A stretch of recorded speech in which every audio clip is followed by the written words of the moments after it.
Hello, internet friends. What is up? How is it going? How are you? Thank you for your patience during this hiatus time. I apologize for inconsistent posting. I just wanted to come in and introduce this next video. Before NaNoWriMo started, in late October, me and a friend, Kelly, who is both a booktube and writer friend, met online to sort of do a PowerPoint party. We were essentially pitching our latest writing projects to each other, asking for help talking through any questions or anything that we were really struggling with. And we thought we'd record those things for content. We had a lot of fun making our PowerPoint presentations. We had a lot of fun presenting them to each other. And we thought it'd be really fun for you guys to get a peek behind the curtain as to our projects, because hopefully this is the start of our publishing journey.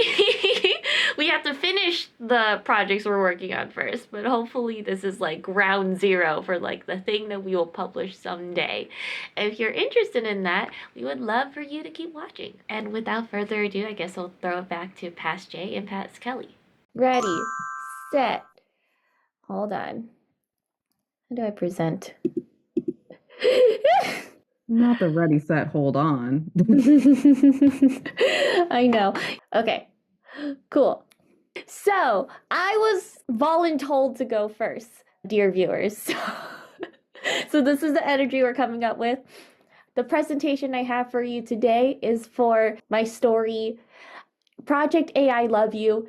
It is the working title. This is the most basic version of the title. There's already a shitty Netflix movie that was made in 2021 with this exact title. So whatever. This is not the title of the story. It's just what we're calling it. But anyway. Okay, so my story is about a couple who purchases a sex robot so that they can enjoy or they can explore an open relationship and enjoy it, I guess. I guess that's what you're supposed to do when you open up a relationship without the drama and jealousy that comes with fucking another person while you're in a relationship. Or so they think. Also, Kelly, I want you to know that this was a template and I did not replace any of the stock photos in this template. Queen, work smarter, not harder. That's why we pay for Canva. What I want to express through my story is what might happen if you develop a romantic connection with a product that is designed to make you happy and that doesn't have any desires or life or values or anything of its own. And two, was sold to you by a company that is invested in making even more money off of you.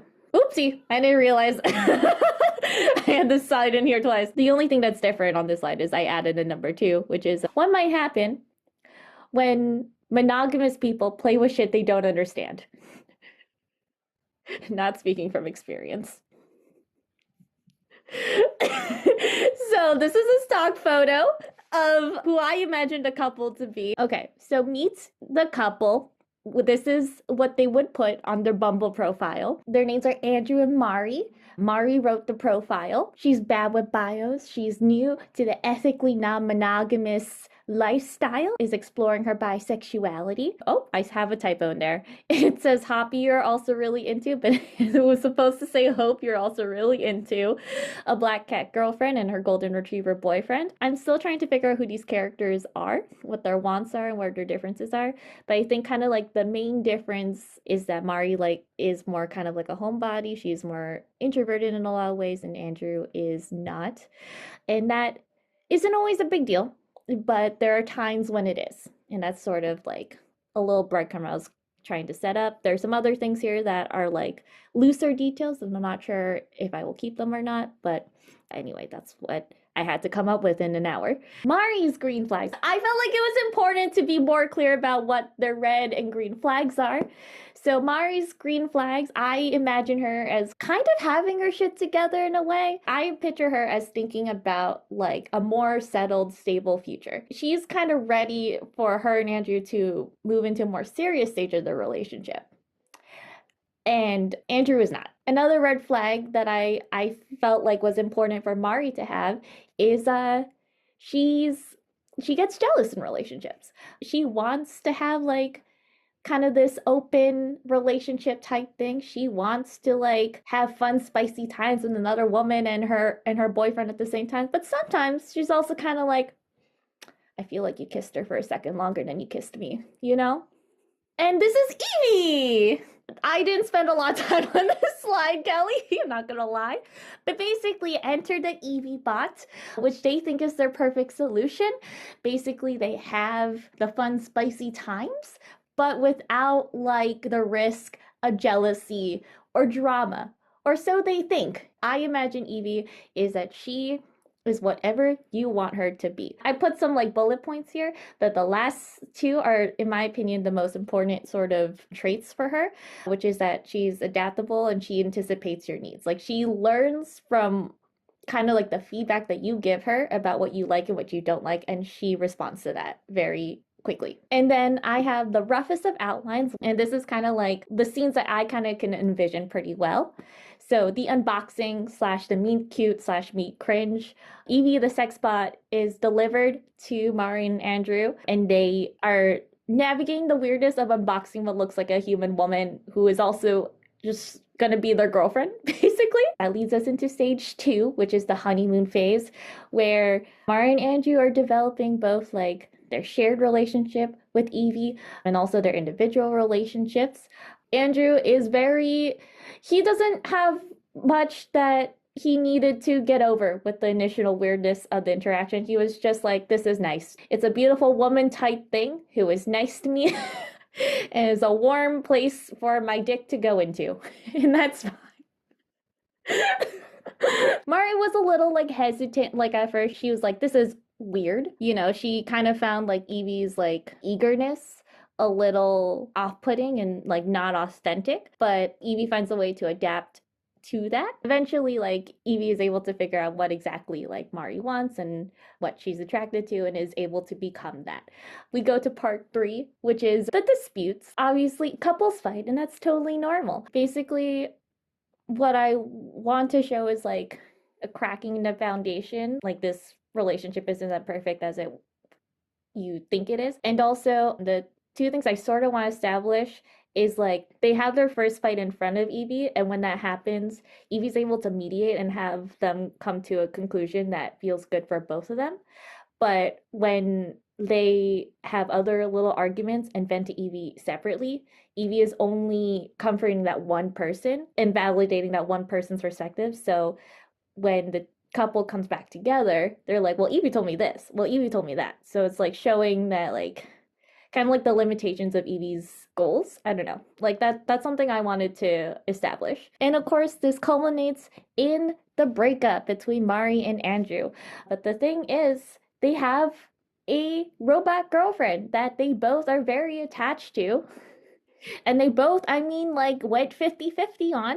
But the confrontation ends with like Mari gets to keep the robot because, well, like it is her apartment that Evie lives in. And even though Andrew was sad and upset, he's like, this is the best thing. Like, I'm not going to fight, blah, blah, blah. So they break up. And then we have a conclusion, which is 1 month later, Evie and Mari are together and they are in a grocery store and they spot Andrew in the distance. And then they see that Andrew has bought his own Evie bot. So that's kind of like a scene that I saw very clearly in my head. And then the last scene is the board meeting, where we cut to a boardroom scene for the company that makes Evie. And the CEO is going through a presentation outlining kind of like all the philosophical, ethical questions and concerns that I had. There's this product, there's this like robot girlfriend that like is fulfilling our main character's emotional needs, but the people behind that, basically their priority is making money off of you. It's kind of like the wizard like behind the curtain, you know. That was the outline. And that's it. Oh, I forgot that was the last line. Yay! Good job going first. And you had a lot of stuff there. So I think there's a lot of good ideas in this. Do you want to pop it back to that rough outline? Because I think that'd be a good place to hold it for the question and idea bit. And are you planning on keeping this a short story? Well, Because this is not the outline of a short story. Well, I guess not. Because it's just like you have a lot of cool things, but you have too many threads for it to be a short story. Mm, And also, the board meeting can't hold its own in this format. It needs to earn its keep, so to speak. So, like, mhm, as fun as that is of like revealing the wizard, like they would need to be in it throughout. They would need to have a mm. reasoning of why we're panning to them, so to speak. So you can make it work, but it's not working right now. So it Okay. depends on ultimately how important that is to your ultimate what you want to do with this story. Yeah, so there's a lot of interesting things. I thought it was really interesting with what you're getting at. I have a better understanding of it's not necessarily manipulation on Evie's part, it sounds like this time. It's more of just the limitations of almost like what people are doing with ChatGPT, which is that like it just validates you. And so if you're a party of one, it's going to solely be based off of your input versus if you're a couple. So I think that's really interesting. And you could have a lot on that thread alone. I think the two biggest things that I see, and it makes sense that you're like still figuring out these characters, because like this will obviously be more solidified once you get a little bit more solidified. But like, why now? Why are they bringing her in now? This is getting a little bit into what I've read so far, but there's lines here and there that suggest that they've experimented with opening up before. But earlier in this presentation, it made it sound like this was their first time foray into opening it up. And Yeah. so I think getting a little bit more clarity on both Mari and Andrew's like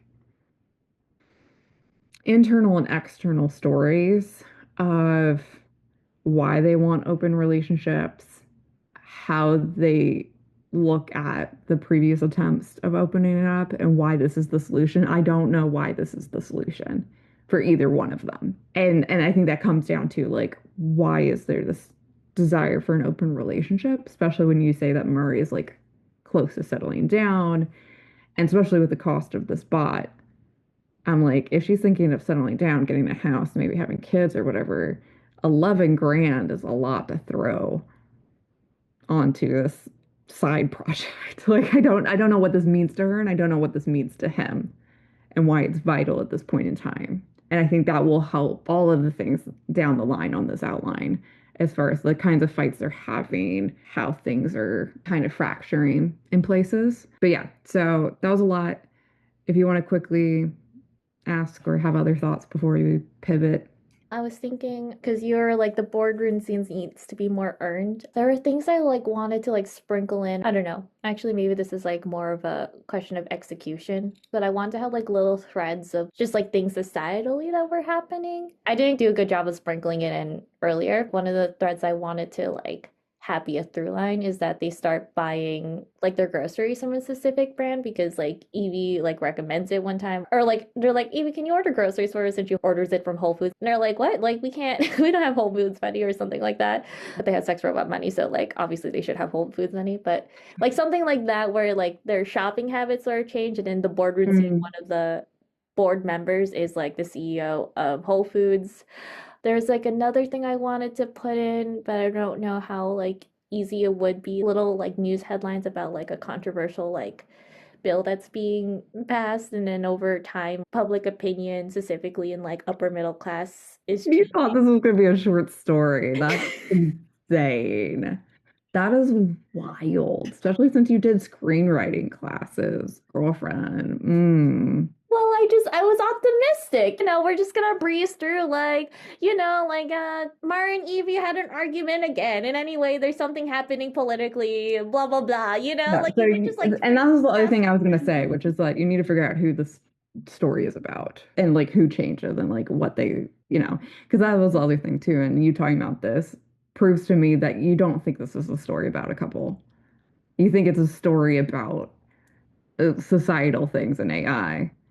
And it just happened that you want to show it through this couple. But like you need to have like actual character arcs and like drive it through your characters. Okay. So if you want to stop screen sharing so we can pop into mine, Yay! So excited. because we are poor bitches on a free Zoom. Okay. Huzzah. Burp, burp, burp. And present full screen, please. Thank you. Okay. So I'm going to be working on my vampire novel. I don't know. I was like so dubious about this going on the internet with like me giving specifics that are probably going to change. So I think the working title, I think it's going to be 2 to 3 books. So that was the other thing where I'm like, ugh. I think the first one might be called Bleed, but I'm not super stuck on that. My why. So definitely heavily inspired being a millennial who grew up with Twilight and kind of just the paranormal romance genre that like was so big on like obsession is love, control is protection, danger is romantic as long as they're hot. And the twist, the initial premise that I am kind of basing everything else around is like, what if the vampire's just like a big liar?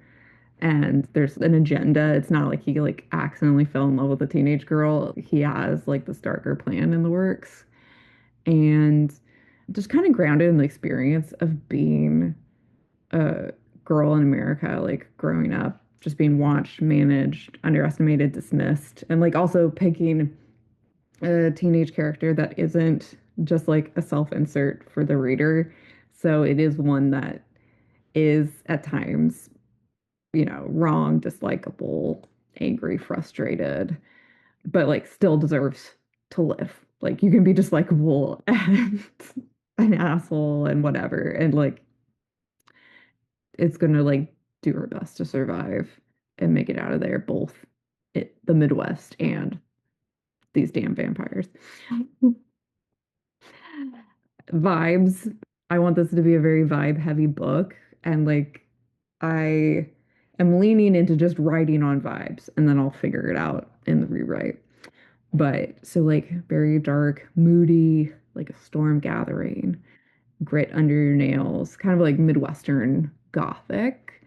And I don't want him to be as like in your face, like, oh, this is like old dude as it is like with some paranormal romance where they like hit you over the head with like this guy's apparently blended into society, but not at all.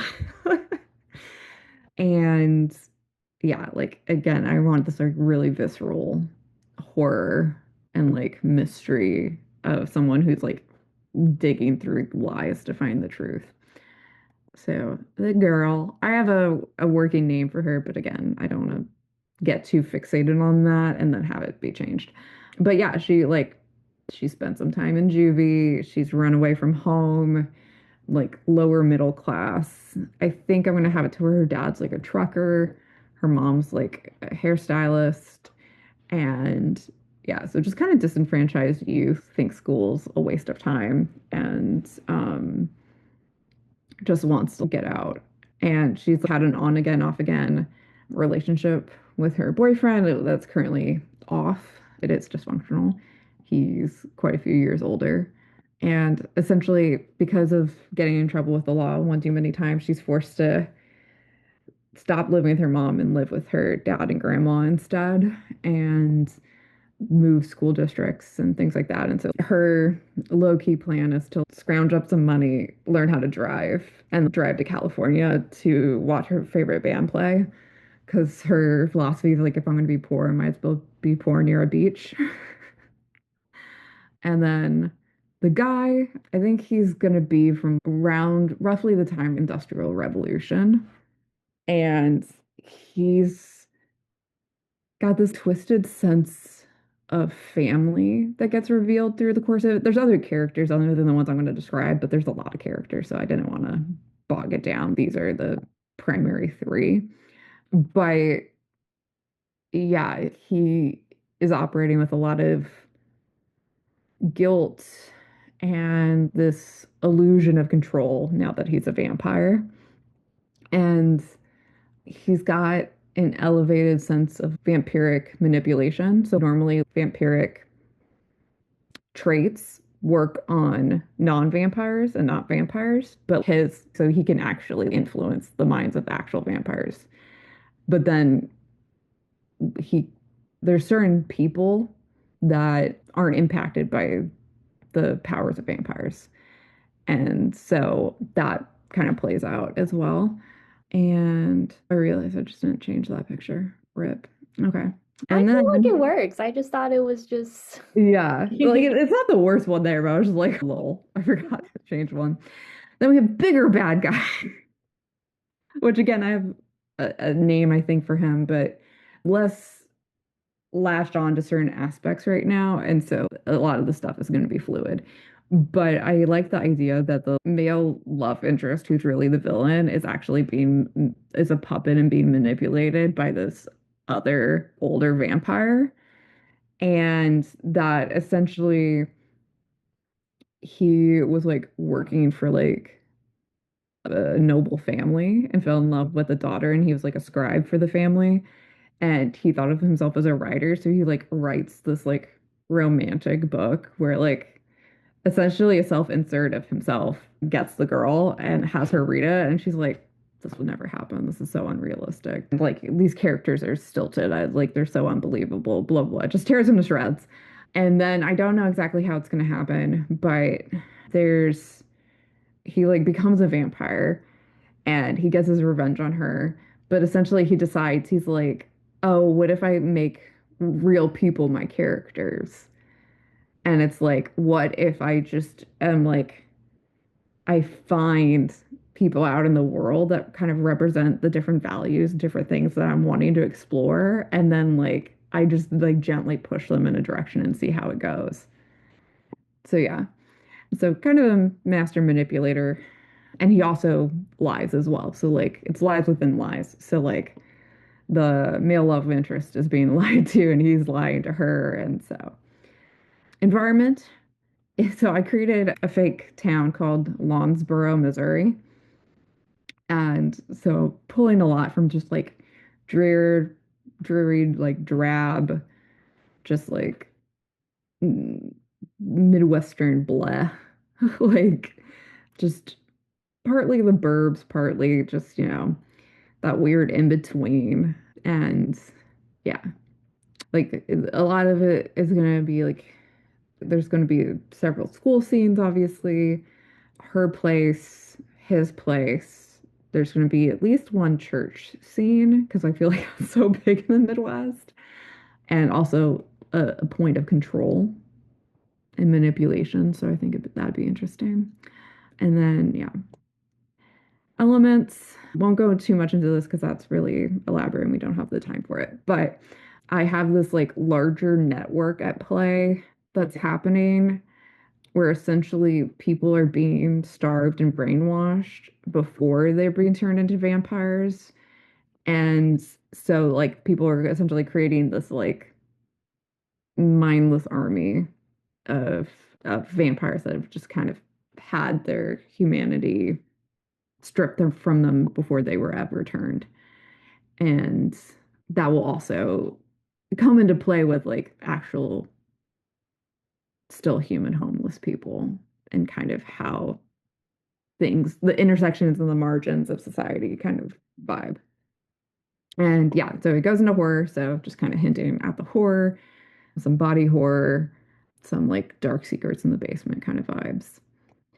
And yeah, so I have this for general questions, but I also have like, yeah, one more slide on like things that I'm still percolating on, potential sticking points, but I don't necessarily have a question on. So, I feel like I just want to see what questions you're percolating on.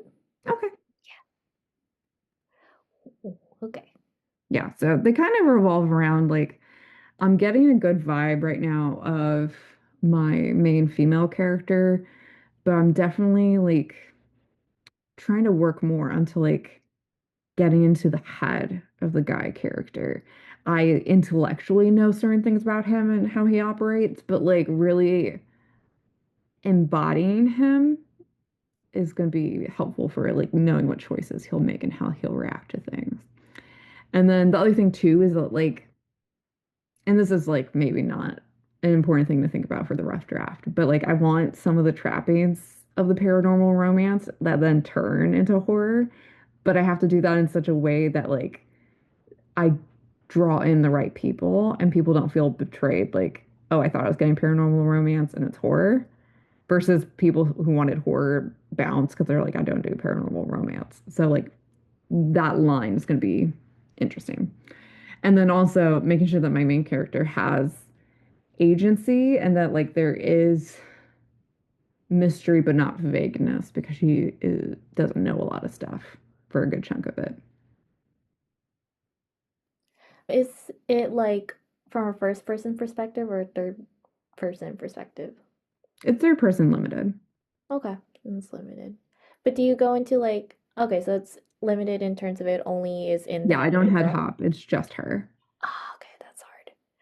Because I was thinking you could go into, you could have all these kind of like sprinklings of like creepy things happening around her, but she's not in it. Okay, Yeah. I can see this challenge. So about the like the larger scary thing that's happening with like the brainwashing and starving people before they become vampires. Does the main character end up being like a YA heroine who's like stops that from happening, or are you going in a different direction? I don't know the final ending, but it won't be like she stops everything and magically is able to like wrap everything up and have people have a happy ending. There will be maybe a small victory at best, but like it is going to be very couched in all the loss. Okay. I was gonna say, and like I kind of zoom through some stuff, but I'm curious what vibe you get of like the male love interest and the bigger bad guy that, or like assumptions you might be making or percolating on or wondering about, because that'll be interesting just for me to know. I was picturing the love interest as kind of like almost like a manic pixie dream boy. Like this boy over here on the left, that looks like something that John Green came up with, Yeah. you And know. again, that's what I mean by like it's gonna have some of the trappings, but yeah. So like finding that line. But I'm not mad about that. I feel like seeing him as like quirky like that and kind of weird, like Yeah. I would be both like weary because I've seen so many critiques of like the Manic Pixie Dream character. Um, Hmm. and also like kind of understanding why a teenage girl would be into that, you know? Well, and like I wanted to make it where it's like he's not like super fucking hot, like a lot of vampire stuff does, where it's just like he's just kind of an awkward, general looking white boy. And then what was I gonna say? Oh, and mainly like it's not even a lure, it's just like he's fucking weird and she's like trying to figure it out. And also like he has an alternative agenda as to why he's like trying to get in her good graces. And so he's like obviously following her around and shit. Yeah. So it's an interesting line to play with because there is so many different stereotypes to possibly fall into with him. But one of the things that I think, decided about his personality is he's a little bit of a boomer about technology. Like he just doesn't like the first iterations of stuff he's like nifty and then the rest he's just like a new thing, really? Didn't we just have a new thing last year? Like I don't. That's so Manic Pixie Dream Boy coded. And like also he knows what her favorite band is, but like he's not like into the band obviously, so he's like wearing like the first time they meet, like meet, like he's wearing a shirt of that band, but it's a new merch item, so it has the like new drummer. And like there's like beef in the fandom about the replacement of the original drummer. So she's like, you're a fucking poser. Like you came in late on this shit. I like that. I like that a lot. And so he just gets like things like slightly wrong because he's like playing this game, but he doesn't really actually understand that generation or her or anything like that. I think I forgot to mention this is going to be in 2011. No, you mentioned that. I don't think I mentioned it in this. I think I mentioned it to you. Right. That makes a lot of sense. Yeah. If it wasn't recorded, it didn't happen. Well, I just mean, for folks watching, it might be helpful to know, like, I'm not going to try to figure out the current generation. I'm just going to go back to when I went to high school. That's true. It's not outdated if you date it. Indeed. Also, it's a lot easier to figure out conflict if not everyone else is running around with a smartphone. So he's not good at the seduction. He's bad at it. He's he's not bad. He's not incel bad, but he didn't have a lot of experience before he turned into a vampire. And then with the vampire glamour and manipulation, he hasn't had to try that hard.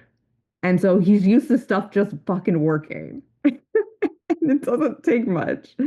Of course, for reasons that get revealed later as to why she's the target. But like, she's the worst target ever because she's just angry, jaded, dissatisfied.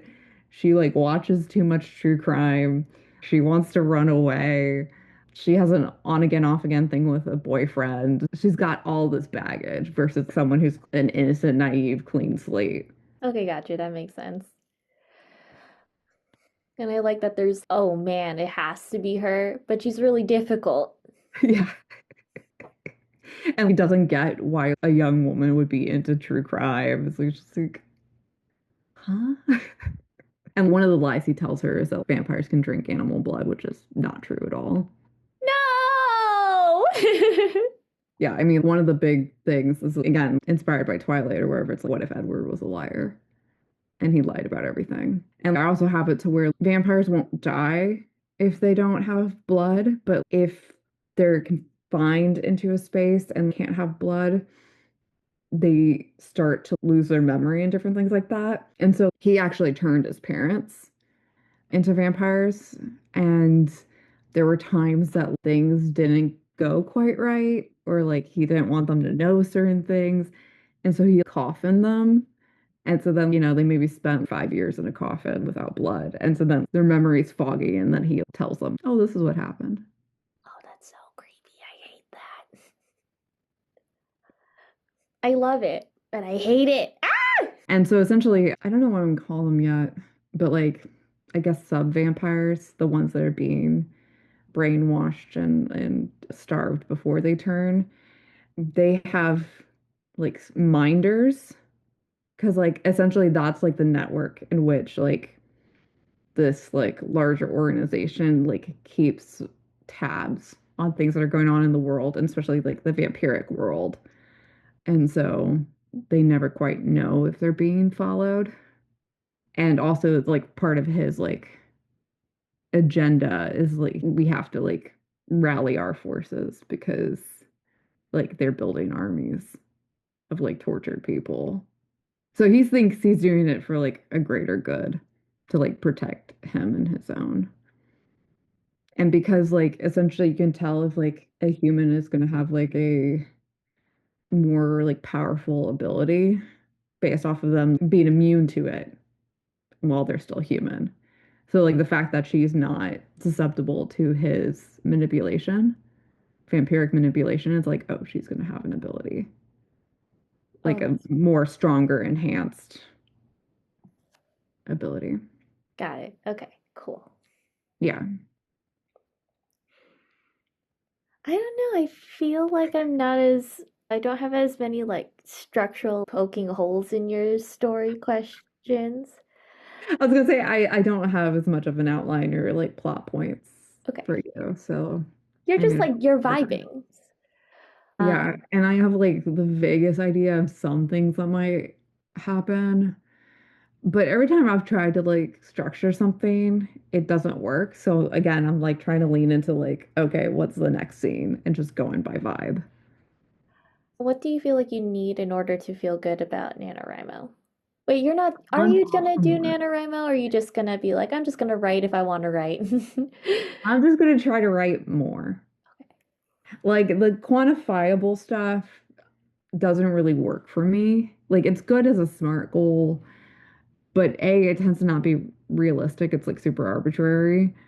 And if I'm stressed out, I'm not creative. So like I just find that like in other areas in my life that can work great, but like for creativity, that's just never worked. So yeah, like I want us to like just touch base more frequently so I can be like, even when I'm not writing, I'm percolating more on this idea. Okay, gotcha. Yeah, because I do want to finish this, but I'm not going to be delusional enough to think that it's going to be done by the end of November. But this was actually really helpful, like, because I had some stuff already saved on Pinterest, but fleshing out the like pictures and having it all in one slide for each person and stuff to help me just like percolate on like, yes, is this in the direction of the vibe? Yeah, this practice alone was very helpful. And also a Canva template. You love a Canva template. You have vibe down perfect. The color scheme of the grays. This is a Pinterest board already, you know. Right? I was just like, oh, let's go together. But yeah, yeah, I'm excited for this story. I want to finish it. Woo! I have faith in Yeah. you. But there's so much to it. Yeah. And that was the thing that was crazy. It started out so simple and it's changed 5 million times and now it's like really complex. But yeah, so this is awesome. I'm glad we knocked this out and did this. Me too. Woo! We Really, did really it. good about it. Bye, everyone. Thanks for coming. And that was it. Thank you for joining me and Kelly on this journey. Thank you for like listening to our PowerPoint presentations. We had a lot of fun making it. We had a lot of fun talking out these ideas that have been running through our heads. And yeah, if you stick around, at least on this channel, you might see more updates on this AI robot story that I've been working on. But I don't know. Thanks again for watching. I'll see you in the next one.